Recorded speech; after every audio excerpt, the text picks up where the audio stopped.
На јужната гранична линија денеска е мирно. Состојбата со мигрантите е стабилна и под целосна контрола. Просторот на македонска страна е скоро празен, додека на грчка и понатаму се наоѓаат околу 200 мигранти кои не отстапуваат од нивната намера да продолжат со патувањето.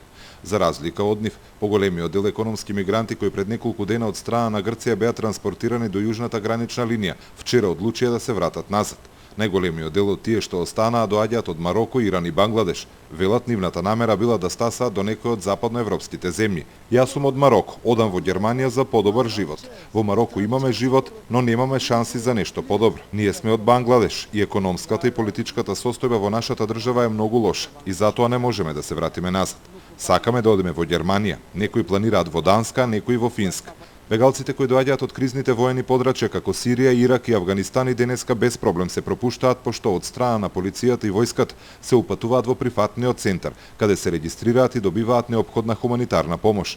Исто како и на граничната линија, и во центарот е стабилно и без гужви. Од синоќ имаме пристигнато околу 1000 мигранти. И на границата состојбата е речиси смирена. Групата која протестира на самата гранична линија продолжува да протестира.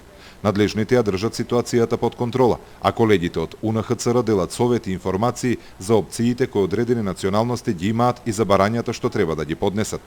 Имаме информација дека денеска ќе пристигнат многу малку мигранти поради лошото време околу Егејското море, додека тече прифаќањето и регистрацијата и транспортот на бегалците. Во центарот надлежните истовремено работат и на проширување на содржините во истиот и обезбедување што подобри услови за претстојниот зимски период.